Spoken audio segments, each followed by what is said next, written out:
अस्सलाम वालेकुम।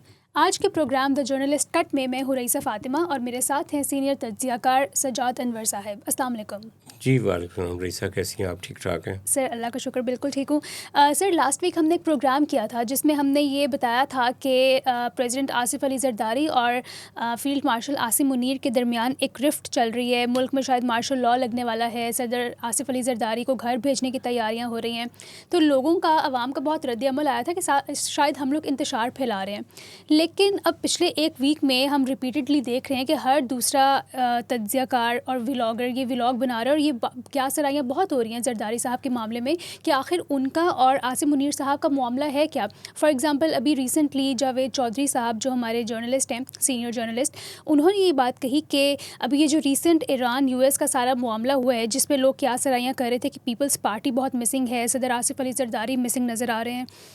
उनका ये कहना था कि बिलावल भुट्टो, उस सब के दौरान बिलावल भुट्टो की कोई एक ऐसी रिकॉर्डिंग थी जो कि लीक हुई जिसमें उन्होंने कोई नेगेटिव बातें की थी, जिसके बाद उनको इस पूरे मामले से प्लान्ड तरीके से दूर रखा गया। इस पूरे US ईरान जो भी डेलीगेट्स आए उनको दूर रखा गया।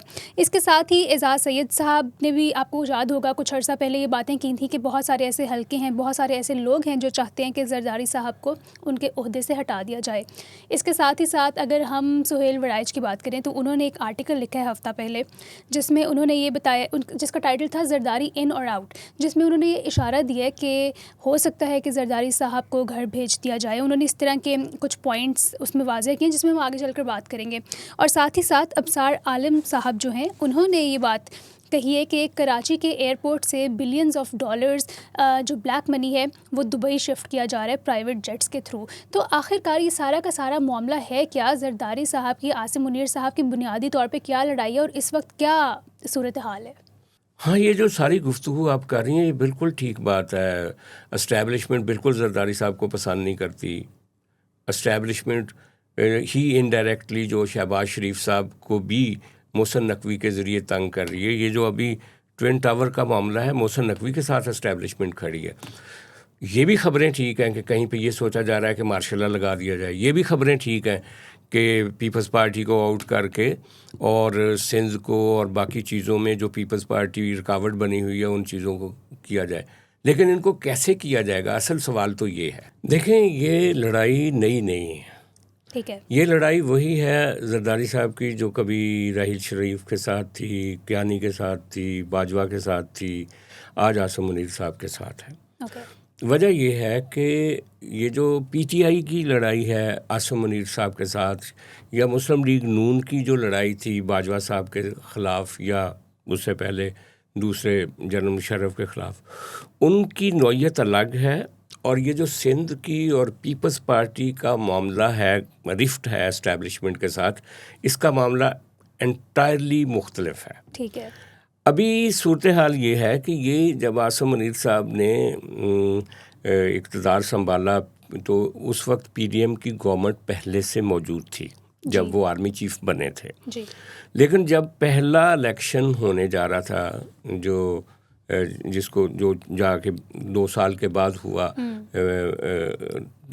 फरवरी 2024 में, जो कि 22 में होना चाहिए था असूली तौर पे, उसमें ही फैसला कर लिया गया था कि पीपल्स पार्टी को आउट करना है। ठीक है। उस वक्त भी जो केयर टेकर सेटअप बनाया गया था सिंध में, वो पीपल्स पार्टी के ख़िलाफ़ ही बनाया गया था। बिल्कुल। वो अलग बात कि फिर पीपल्स पार्टी ने किसी तरह से एक रास्ता बनाया। अभी भी जब इलेक्शन जो फरवरी 24 का इलेक्शन जब होने जा रहा था, उस वक्त भी एक प्रॉब्लम ये थी कि पीपल्स पार्टी मुस्लिम लीग नून के साथ मिल के कुछ करना चाह रही थी। ज़रदारी साहब जाके मियां नवाज शरीफ साहब को दुबई में मिले थे और कहा था कि हम आने वाले दिनों में मिल के लड़ें, लेकिन मियां साहब ने इनकार कर दिया था।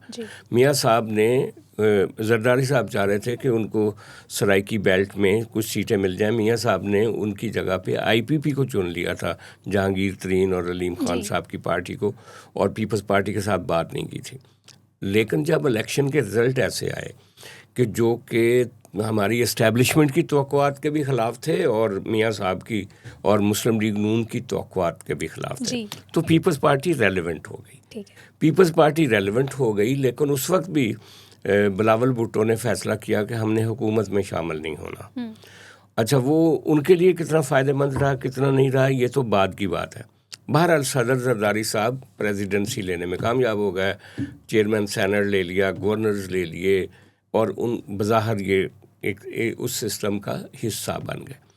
लेकिन मिलिट्री जिस तरह से सोचती है ना पाकिस्तान की डेवलपमेंट कैसे करनी है, उनका जो एक सोच का तरीक़ाकार है हमारे GHQ का, ISI का, उसमें पीपल्स पार्टी फिट नहीं आती किसी भी जगह पे। ठीक है, ये एक प्रिंसिपल कंट्रडिक्शन है जो इस्टेब्लिशमेंट का पीपल्स पार्टी के साथ है। ठीक है, मियाँ नवाज शरीफ की इस्टेब्लिशमेंट के साथ लड़ाई रही है जी।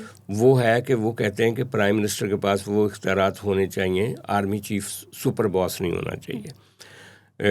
जब इमरान खान का झगड़ा हुआ बाजवा साहब से तो उस वक्त भी ये था कि मैं ISI चीफ अपनी मर्ज़ी का रखना चाहता हूँ। ये इख्तियारात की जंग थी मियाँ नवाज शरीफ की भी और इमरान खान साहब की भी।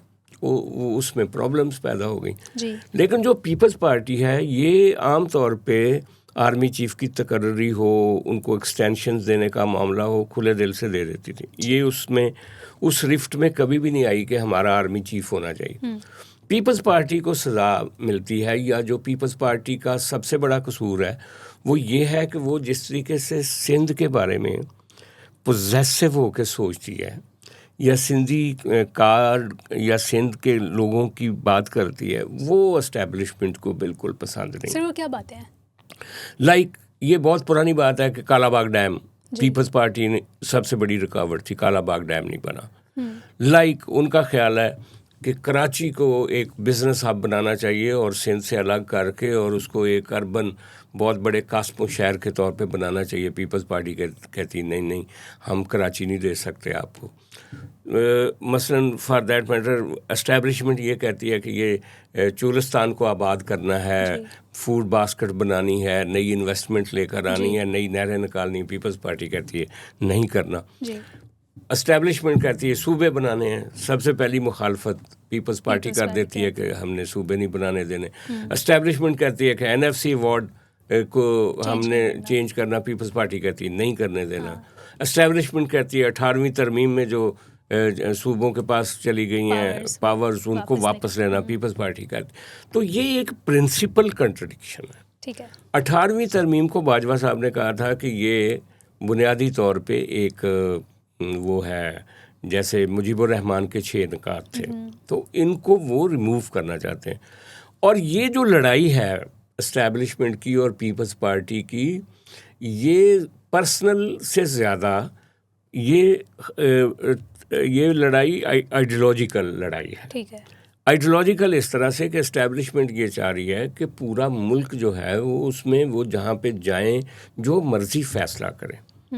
लेकिन ये जो सूबों की खुद मुख्तारी है वो आड़े आती है बीच में, या ये जो आइन में आपने तरामीम की हैं वो आड़े आती हैं बीच में, या जो आप एक नैरेटिव लेकर आते हैं कि भाई सिंध के लोगों को पानी नहीं मिल रहा, सिंध के लोग पीछे रह गए। वो समझते हैं कि ये एक तरह से मुल्क में एहसास से महरूमी पैदा करने की कोशिश कर रहे हैं। तो ये होता है कि जब फिर ऑन स्लॉट शुरू होती है पीपल्स पार्टी पे, तो सबसे पहले ये होता है कि करप्शन, ये करप्शन का केस, इनके वजीर पकड़े गए, इन्होंने इतने जहाज़ों से पैसा लॉन्चर्स के ज़रिए पैसा बाहर भेज दिया। वो एक प्रेशर बिल्ड करना शुरू किया जाता है। अभी भी कुछ लोग ये कह रहे हैं कि 28वीं तरमीम का एक प्रेशर बिल्ड किया जा रहा है पीपल्स पार्टी पे। ठीक है, क्योंकि आइनी तौर पे तो जरदारी साहब से फौरी तौर पे आप ऐवान सदर तो खाली नहीं करा सकते। जी ठीक है। सर इसके साथ ही एक मामला मोहसिन नकवी साहब का और शहबाज शरीफ साहब का भी है, जो कि 1 कॉन्स्टिट्यूशन एवेन्यू ट्विन टावर्स के मामले पे है, और मोहसिन नकवी के निशाने पर हैं शहबाज शरीफ साहब। हाँ, अब देखें जो शहबाज शरीफ साहब हैं उनका अलमिया देख लें या उनकी मजबूरी समझ लें, वो प्राइम मिनिस्टर हैं इस मुल्क के। जी, वो ये जो ट्विन टावर है उसके जो स्टेक होल्डर्स हैं, जो जिनको हम अशराफिया बोलते हैं, वो सारी अशराफिया को रिप्रेजेंट करते हैं। ठीक है, उनमें सियासतदान हैं, साद रफीक के वहाँ पे फ्लैट्स हैं, अबसार आलम का एक फ्लैट है जो कहता है कि 2 करोड़ का, हालांकि 2 करोड़ का तो एक छोटे से प्लाजे में भी एक फ्लैट नहीं मिलता। और इसी तरह आप कुछ जर्नल्स हैं, कुछ जज हैं, कुछ सहाफ़ी, सारी एलीट जो है उनके पास वहाँ पे प्रॉपर्टी है। वो कहते हैं कि आप कैसे हो सकता है कि इतने अरसे से एक सेटल्ड प्रॉपर्टी को कहते हैं कि उठाएं लोगों को और बाहर भेजें। शहबाज शरीफ उनके साथ खड़े हो गए, जबकि ये फैसला मोहसिन नकवी का नहीं है इस ट्विन टावर को खाली कराने का। ये फैसला भी एस्टेब्लिशमेंट का है, एजेंसियों का है। मोहसिन नकवी साहब की पोजीशन स्ट्रॉन्ग है मियां शहबाज शरीफ के सामने, क्योंकि ये मसला जो है ना, ये कानूनी से ज़्यादा ये बुनियादी तौर पे एक इंतज़ामी मसला है। कहा यह जा रहा है कि उस प्रॉपर्टी में अभी बहुत कुछ है, एक टावर बनना है, एक होटल बनना है, अभी बहुत सारी चीज़ें बननी हैं। अगर गवर्नमेंट ने कुछ लेना है तो वो उसमें से ले ले, तो इसको एमिकेबली से तय किया जाए। लेकिन ख़बरें ये हैं कि उन्होंने फ़ैसला कर लिया, जो फ़ैसला करते हैं कि ट्विन टावर्स खाली करवाने हैं। ये एक प्रीव्यू बनता है पूरे इस्लामाबाद का। इन ट्विन टावर से रेड जोन में है, इसके ऊपर शायद वो चाहते हों कि हमारी जो इंटेलिजेंस एजेंसीज़ हैं उनका कोई हेडक्वार्टर बने या उनके इस्तेमाल में आए वो सारी प्रॉपर्टी। तो ये तनाज़ा जो है, ये इसमें शहबाज शरीफ साहब लूज़र हैं। ठीक है सर, ये मामला तो क्लियर हो गया। लेकिन आज हमारी बड़ी डिबेट जरदारी साहब और आसिम मुनीर साहब के मामले पर ही है। तो एक आप और क्लैरिटी हमें दें कि जो केयर टेकर सेटअप था उसमें जो निगरान सेटअप जिसको कहा जाता है, उस ज़माने में भी इस्टेब्लिशमेंट और पीपल्स पार्टी की एक रिफ्ट हुई थी, वो क्या थी? देखिए, उस वक्त जो इस्टेब्लिशमेंट चाह रही थी कि एक मुबीन जमानी साहब थे जिनको जरदारी साहब बिल्कुल पसंद नहीं कर रहे थे, उनको सीएम सिंध लगा दिया जाए, केयर टेकर। ठीक है। और पीपल्स पार्टी ने फिर जब असर्ट किया और कोशिश की तो जनरल जस्टिस मकबूल बाबर जो हैं उनको सिंध का सीएम लगाया गया था। लेकिन ये जो मुबीन जमानी हैं इनको लोकल बॉडीज़ का मिनिस्टर बनाया गया था। ठीक है। और ब्रिगेडियर हारिस नवाज साहब वज़ीर दाखिला बने थे। ब्रिगेडियर हारिस नवाज साहब जब वज़ीर दाखिला बने तो उस वक्त ये खबरें फैला दी गई मीडिया में, जैसे आजकल फैलाई जाती हैं कि पीपल्स पार्टी के एक लीडर के घर से पता नहीं अरबों रुपए की करेंसी मिली है और पीपल्स पार्टी के फ़लाँ लोगों को गिरफ़्तार कर लिया जाएगा और ये कर लिया जाएगा वो। और ये उन्हीं दिनों की बात है जब जरदारी साहब की और नवाज़ शरीफ साहब की मुलाकात दुबई में हो रही थी। ठीक है। और जब नवाज़ शरीफ साहब ने जरदारी साहब को साफ इनकार कर दिया था कि आपके साथ मिलके हम इलेक्शन नहीं लड़ना चाहते। ठीक है। आप अपना इलेक्शन लड़ें, हम अपना इलेक्शन लड़ते हैं। और वो मायूस होकर वापस आए। और बिलावल भुट्टो ने जब ये सारी सिचुएशन देखी तो उन्होंने सिंध में जलसे जुलूस शुरू कर दिए और एस्टेब्लिशमेंट के ख़िलाफ़ बातें करनी शुरू कर दी, नवाज़ शरीफ के ख़िलाफ़ बातें शुरू कर दी। उसके बाद शायद मोहसिन नकवी का जो था चैनल, उसको इस्तेमाल किया गया और चीज़ों को नॉर्मलाइज करने की कोशिश की गई सिंध में। और फिर जस्टिस जो मकबूल बाबर हैं उनका नाम आया सामने सीएम सिंध केयर टेकर, और कुछ चीज़ें दब गईं और पीपल्स पार्टी को सिंध में फ्री हैंड मिल गया और पीपल्स पार्टी सिंध से जीत भी गई। ठीक है। और कुछ सीटें कराची से भी जीत ली। और कहीं एस्टेब्लिशमेंट ने उस वक्त मदद भी कर दी कुछ चीज़ों जो कराची के हद तक। इंटीरियर सिंध में तो उनको कोई ज़रूरत नहीं थी। कराची में कहते हैं कि 1-2 सीटें कैंट की और ये वो, वहाँ पे एस्टेब्लिशमेंट ने कोई मदद की थी। उसके बाद जब इलेक्शन रिजल्ट आए तो मियाँ साहब तो आउट ही हो गया। मियाँ नवाज शरीफ जो उनका ख्वाब था वो तो चकनाचूर हो गया प्राइम मिनिस्टर बनने का। तो उन्होंने शहबाज शरीफ को दोबारा भेजा जरदारी साहब के पास के मिल के गवर्नमेंट बनाते। ठीक है। अब जरदारी साहब उस सारे मामले में जबकि एक वीक पोजीशन में थे, सिचुएशन ये थी कि पीटीआई कह रही थी कि हमारा इलेक्शन चोरी किया गया है, इसके बावजूद उनके सबसे ज़्यादा एमपीएस एमएनएस थे कौमी असम्बली में, और उसके बाद मुस्लिम लीग के अरकान थे और पीपल्स पार्टी के मिला के एक नंबर बना था। तो उस वक्त भी बिलावल भुट्टो ने कोशिश की थी कि मुस्लिम लीग नून के साथ जाने की बजाय उन्होंने इमरान खान साहब को जेल में नदीम अफजल चंद को भेजा था कि हम मिल के करते हैं। तो ये रिफ्ट जो थी मुस्लिम लीग नून और पीपल्स पार्टी के दरमियान में भी थी और इस्टेब्लिशमेंट और पीपल्स पार्टी के दरमियान में भी ज़ेर ज़मीन थी। ठीक है। खैर वो इमरान खान साहब नहीं माने, लेकिन फिर जब पीपल्स पार्टी ने फैसला किया कि हम वजारतें नहीं लेंगे जी, तो उस वक्त भी कुछ इसी तरह के जर्नलिस्टों ने कहा कि ये कैसे हो सकता है, एस्टैब्लिशमेंट इनको मजबूर करेगी कि ये वजारतें लें, लेकिन उन्होंने अब तक वजारतें नहीं दी। अच्छा, फिर अब पीपल्स पार्टी के कुछ लोग भी कहते हैं कि अगर वजारत ले लेते और आज फॉरेन मिनिस्टर अगर बिलावल भुट्टो होते या डिप्टी प्राइम मिनिस्टर होते तो ये सारा क्रेडिट जो था ये उनके पास होता, तो उन्होंने एक चांस भी मिस किया। ठीक है। और ये जो अब तासुर है कि उनको इन टॉक्स से ही अलग कर दिया गया बिलावल साहब की किसी टेप रिकॉर्डिंग की वजह से, और जरदारी साहब को, अब तो ये भी खबरें हैं कि जरदारी साहब जो चाइना गए वो ज़ाती दौरे पे गए, उनका वो स्टेट विजिट नहीं था और उन्होंने सिंध के प्राइवेट कंपनियों से सिंध के मुआहदे करवाए। ये भी जावेद चौधरी साहब ही कह रहे थे अपने वीलॉग में। तो ये जो इस वक्त का एक ताल्लुक टूटता हुआ नज़र आ रहा है, ये जो प्रेशर नज़र आ रहा है पीपल्स पार्टी के ऊपर, वो शायद करप्शन का तो कोई मसला ही नहीं है। मेरा ख्याल है कि सिर्फ़ और सिर्फ 28वीं तरमीम के लिए प्रेशर किया जा रहा है। और ये भी कहा जा रहा है कि जो सिंध में एक सूबा बनाने की कोशिश की जा रही है वो बुनियादी मसला बन सकता है। जो कराची को अलग करने का या कराची को खुद मुख्तार करने का जो मामला है वो भी है, बाकी चीज़ें भी हैं। लेकिन क्या इन चीज़ों को करने के लिए एस्टैब्लिशमेंट पीपल्स पार्टी के साथ डायलॉग करेगी, उनको कुछ देगी, कुछ लेगी?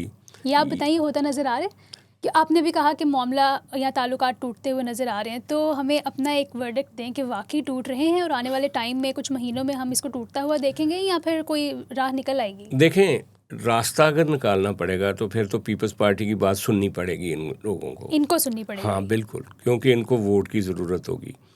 लेकिन जो बाज़ ख़बरें आ रही हैं इस्लामाबाद से, जो कुछ कारोबारी हजरात, कुछ मीडिया के लोग जो एस्टैब्लिशमेंट के करीब हैं, वो जब बाहर निकलते हैं तो वो बताते हैं कि जी वहाँ ये भी सोचा जा रहा है कि इन पार्टियों की ब्लैकमेलिंग से निजात हासिल की जाए, मुल्क को बेहतर करना है। और ये मौका है जब आपको सारी दुनिया में पजीराई मिल रही है, ट्रंप जो फील्ड मार्शल साहब का नाम ले रहे हैं, हम मसालत करा रहे हैं इंटरनेशनल लेवल पे, इंडिया को शिकस्त दे चुके हैं, तो लिहाजा मार्शल लॉ ही डायरेक्ट लगा दें ताकि इस सारी जुडिशरी की ब्लैकमेलिंग ख़त्म हो जाएगी, पॉलिटिशियंस की, पार्लियामेंट की, किसी की कोई रुकावट नहीं होगी। फिर जो सोचा हुआ है एस्टैब्लिशमेंट ने या GHQ ने इस पाकिस्तान को बामे अरूज तक लेकर जाने का, उनके रास्ते में कोई रुकावट नहीं होगी, वो कर लेंगे। लेकिन क्या वो बामे अरूज तक मुल्क को लेकर जाएंगे, ये बहुत बड़ा सवालिया निशान है। अगर मुशर्रफ कुछ नहीं कर सका, ज़ियाउल्ला कुछ नहीं कर सका, अयूब खान कुछ नहीं कर सका, तो शायद ये भी कुछ नहीं कर सकेंगे। तो क्या आपको नहीं लगता कि फील्ड मार्शल आसिम मुनीर के पास इस वक्त जो लाइमलाइट है, जो पजीराई है, जो इज़्ज़त है, अवाम उनकी जो इज़्ज़त कर रही है, तो वो अपने मकासद में कामयाब हो जाएंगे? जो वो सिंध को बनाना चाहते हैं, जो वो पाकिस्तान को बनाना चाहते हैं, लोग उनको ट्रस्ट करेंगे और पीपल्स पार्टी को ऑटोमेटिकली साइडलाइन कराने में उनको अवाम की हिमायत हासिल होगी, इवन सिंध और कराची की अवाम की हिमायत हासिल होगी।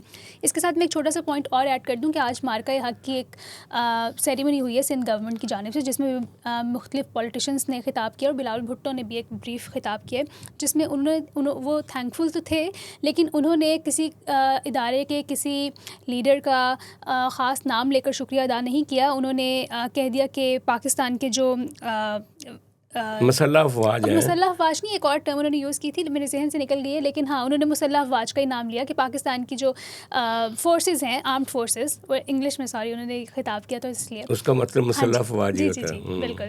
तो उसमें उन्होंने ये मुसल्लह अफवाज का ही उन्होंने शुक्रिया अदा किया, उन्होंने नाम नहीं लिया, तो वो भी एक इशारा करता है कि शायद कहीं अंदर ही अंदर कोल्ड वॉर इन लोगों की जारी है। हाँ, लेकिन उन्होंने सेलिब्रेट किया, लेकिन उनके वज़ीरों ने आसिम मुनीर साहब की बड़ी तारीफ़ भी की, लेकिन इन्होंने प्रिसाइजली मुसल्लह अफवाज और ये जिक्र किया। यकीनन उससे लगता है बॉडी लैंग्वेज से कि कोई प्रॉब्लम है। हाँ। लेकिन सिंध की बात जो है ना, आपने अभी कहा कि अगर हो सकता है कि सिंध के अवाम और ये और वो, क्योंकि जो आसिम मुनीर के पास इस वक्त रुतबा है। अब देखें, बात ये है कि जो पीपल्स पार्टी की अपोजिशन है सिंध में, वो नहरों के ऊपर कभी कंप्रोमाइज़ नहीं करेगी। जनरल मुशर्रफ के ज़माने में पीपल्स पार्टी की अपोजिशन पावर में थी, जी। उन्होंने कालाबाग डैम बनाने के लिए जनरल मुशर्रफ सिंध में कुछ दिन जाके रहे थे जी। कि मैं इन लोगों बिल्कुल। को मुतासर करूं, जी। लेकिन नहीं कर सके थे। ठीक है। पीर पगाड़ा भी वहाँ पे चूलिस्तान की आबादी के लिए नहरें निकालने के हक में एस्टेब्लिशमेंट के साथ नहीं खड़ा होगा। ठीक है। वो 18वीं तरमीम के ख़िलाफ़ भी नहीं खड़ा होगा। ठीक है। लिहाजा ये कहना कि पीपल्स पार्टी को माइनस करके आप, इवन एमक्यूएम जो है वो कालाबाग डैम के मुखालिफ थी, तो जो पीपल्स पार्टी का स्टैंड है जिन पॉइंट्स पे, वो सिंध के हर पॉलिटिकल पार्टी का स्टैंड है। ठीक है। वो पीपल्स पार्टी स्पेसिफिक नहीं है। ठीक है। लिहाजा पहली तो बात ये। दूसरी बात ये कि अगर आप कराची को अलग करते हो सिंध से, तो जितनी बड़ी रिएक्शन सिंध के अवाम का, सिंध के नेशनलिस्टों का आएगा, पीपल्स पार्टी के अलावा वो भी संभाला नहीं जाएगा। ठीक है। तो ये वो फॉल्ट लाइंस हैं जिनकी तरफ एस्टेब्लिशमेंट को नहीं जाना चाहिए। ठीक है। दूसरी बात ये कि इस मुल्क को ठीक करना है ना अगर, तो यार सबसे बड़ा मसला तो आपका सिक्योरिटी एनवायरनमेंट का है। ठीक है। सबसे बड़ा मसला। ठीक है। अभी तक आपका जो सुलग रहा है हमारा जो वेस्टर्न बॉर्डर है, बिल्कुल, वहाँ पे जितना बड़ा चैलेंज है हमारी मिलिट्री के लिए, वो छोटा चैलेंज नहीं है। बलूचिस्तान छोटा चैलेंज नहीं है। नई फॉल्ट लाइंस पैदा करके अपनी पॉपुलैरिटी के बल पे आप कहाँ तक जा सकते हो?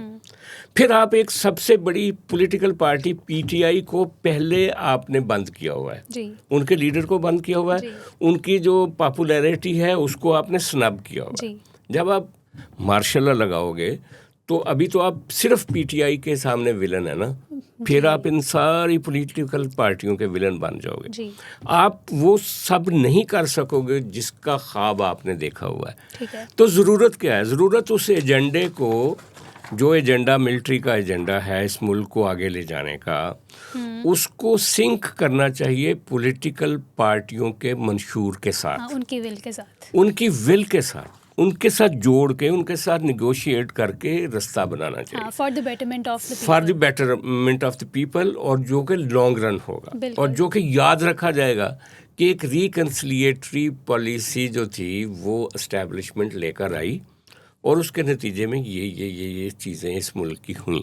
ठीक है। लेकिन अगर आप सबको डंप कर देंगे, आप जब मार्शल लॉ लगाएंगे तो फिर मुस्लिम लीग नून भी को भी तो आप साथ नहीं रख सकेंगे ना। ठीक है। फिर आप किसी पॉलिटिकल पार्टी को साथ नहीं रख, किसको साथ रखेंगे? अपनी, जब आप पंजाब, आपने सूबे बनाने हैं तो आपने अकेला कराची को अलग नहीं करना, पंजाब के भी 3 हिस्से करने हैं जी। उसको कौन कबूल करेगा? आपने वो वहाँ पे हज़ारा भी एक बनाना है, वहाँ पे केपी में पहले एक रिजाइनमेंट है आपके बारे में, वहाँ पे आप ऑपरेशन जो कर रहे हैं इस वक्त, वो ऑपरेशन ज़रूरी हैं, वो करने चाहिए, वो डिलेड हुए, लेट हुए, लेकिन इसके बावजूद केपी के अवाम ये समझते हैं कि जो कोलेट्रल डैमेज उनका हो रहा है और कई डेकेड्स से हो रहा है, उसकी कीमत कौन अदा करेगा? ठीक है। सर, तो ये चीज़ें हैं, ये चीज़ें छोटी नहीं है। आप एस्टेब्लिशमेंट इक़्तिदार में है, पावर में है, वो कहते हैं कि हम सब कुछ कर सकते हैं, वो कर सकते हैं, लेकिन नतायज अपनी मर्ज़ी के हासिल नहीं कर सकते। वो मुशर्रफ भी नहीं कर सका था। सर, ये जो मैं और आप बातें सोच रहे हैं इस वक्त, ये इस्टेब्लिशमेंट मार्शल हिस्ट्री तो चलें ठीक है, पाकिस्तान की छोड़े, उन्होंने जब मार्शल लॉ लगाया है, तो क्या इस टाइम पे जो हमारी इस्टेब्लिशमेंट की लीडरशिप है वो ये सारी पॉइंट सोचती है, ये मार्शल लॉ टाइप जैसी चीज़ें इम्प्लीमेंट करने से पहले सोचेगी? देखें, जो हमारा मिलिट्री का स्ट्रक्चर है ना, वो सारे अपने बॉस की तरफ देख रहे होते हैं जी। और जो उनका थिंकिंग पैटर्न है वो एक खालिस्तान जो सेंट्रिक होता है ना, जो सेंटर को पावरफुल करने का, हाँ, वो है हमेशा से। हाँ, बिल्कुल। वो कहते हैं कि जी ये जो सियासतदान है ना, ये सारे अपनी अपनी दिहाड़ियाँ लगा रहे हैं, मुल्क का कोई नहीं सोच रहा, और ये जो सूबों की बात है, फलानी की बात है, इनकी ऐसी की तैसी, इनको सीधा कर देते हैं डंडे से और ऐसे चलते। ठीक है। ये पावर डायनामिक्स होता है जहाँ एब्सोल्यूट पावर होती है ना जी। अच्छा, अब सियासतदानों ने पिछले 40 सालों में, 30 सालों में एस्टेब्लिशमेंट के साथ चलने के लिए रास्ते बनाए। जी। लेकिन एस्टेब्लिशमेंट को जब भी मौका मिलता है वो इन सियासतदानों को उठा के बाहर फेंक देते हैं। वो खा इनका अपना लाया हुआ बंदा हो या खुद आया हुआ बंदा हो, ये उसको पसंद नहीं करते। ठीक है। ये वो तज़ाद है जिसकी वजह से हमारा मुल्क जो है मुआशी तौर पे आगे नहीं बढ़ सका। ठीक है, हमने जंगें जीत ली, ठीक है, हमने दुनिया में मसालत करवा ली, लेकिन आप तो IMF की यानी उस पे खड़े हैं ना एक तरह से उसकी सपोर्ट के साथ कि आपका चेयरमैन नैब कहता है कि वो हमारे ड्राइंग रूम्स में घुस रही है। तो जो आपकी सॉवरेनिटी जो मुआशी खुद मुख्तारी है उसको अचीव नहीं करते आप, और दूसरा अपनी फॉल्ट लाइंस को कम नहीं करते, तो एक ताकतवर मुल्क नहीं बन सकता। इंटरनली प्रॉब्लम्स रहेंगी, एक्सटर्नली आप जितने मर्जी तगड़े हो जाए। ठीक है, चलिए ये तो आने वाला वक्त बताएगा कि किसका पलड़ा भारी रहते हैं। हमें लास्टली जाते हुए प्रोग्राम का वक्त भी ख़त्म हो रहा है, हमें बस इतना बता दें कि आपने अभी अपनी डिस्कशन में नवाज़ शरीफ की और आसिफ अली ज़रदारी साहब की लड़ाई की बात की कि बुनियादी वजह इलेक्शंस के टाइम पे थी, तो क्या वही बुनियादी वजह थी या उसका भी कोई पस मंज़र था? देखें, ये प्लान ये था, आसिम मुनीर साहब जब आर्मी चीफ बने थे ना, उसके बाद प्लान ये था कि मियाँ नवाज शरीफ वज़ीर आज़म होंगे और ये मिलके मुल्क को एक नई तरक्की पर ले जाएंगे। वो जो मैं पहले बात कर रहा था, हर आदमी ख्वाब देखता है कि हम एक ऐसा ब्रेक थ्रू करेंगे कि मुल्क अगली सदी में चले जाएगा, हम तरक्की कर लेंगे। मियाँ साहब का डेवलपमेंट का है बहुत, और फ़ौज का सिक्योरिटी का है, तो मिल के करेंगे। लेकिन आपको पता ही है कि हमारी ग्राउंड रियलिटीज़ हैं। अवाम ने इस सारे प्रोजेक्ट को उठा के साइड पे रख दिया। वजह ये थी कि लोग इमरान खान के साथ खड़े थे। इमरान खान ने जिस तरह भी एक कैंपेनिंग अपनी बनाई, उसको जब उतारा गया तो वो पावर नहीं मिल सकी, वो इख्तियार नहीं मिल सका, वो वोट नहीं मिल सका कि मियाँ साहब वज़ीर आज़म बनते। एक कमज़ोर हुकूमत थी जो पीपल्स पार्टी की वजह से बननी थी, और मियाँ साहब उससे दूर हट गए, क्योंकि मियाँ साहब ने एक दिन पहले कहा था कि मैं कोई कोलिशन गवर्नमेंट में नहीं जाऊँगा। उन्होंने अपनी बेटी को CM बना लिया। लेकिन ये नीचे तो प्रॉब्लम है ना, अभी भी मरियम नवाज साहबा का रवैया टूवर्ड्स पीपल्स पार्टी क्या है आपको पता ही है। उनका वो जो इख्तियारात का मामला है, और जहाँ जहाँ से पीपल्स पार्टी चाहती है कि उनके कोई अफसर लगा दिए जाए, नहीं लगते। गवर्नर को बेख्तियार रखा हुआ है। गवर्नर वैसे ही बेख्तियार होता है, लेकिन उसको ज़रूरत से ज़्यादा जरदारी साहब आते जाते हैं, उनका पूछा नहीं जाता। तो ये मुस्लिम लीग नून का और पीपल्स पार्टी का झगड़ा तो है। अब उसमें एस्टैब्लिशमेंट भी आ गई है, लेकिन एस्टैब्लिशमेंट सिर्फ पीपल्स पार्टी को ही नहीं रगड़ेगी। अगर कोई ऐसा वक्त आता है तो ये फिर सारे एक ही मेज़ पे बैठे होंगे। हो सकता है कि एक ही ट्रक पे PTI भी हो और मुस्लिम लीग नून भी और पीपल्स पार्टी भी हो। आने वाला वक्त तो ये कहता है। ठीक है sir, thank you so much sir आपके एनालिसिस के लिए। कल हम हाजिर होंगे एक नई एपिसोड के साथ, तब तक के लिए खुदा हाफिज़।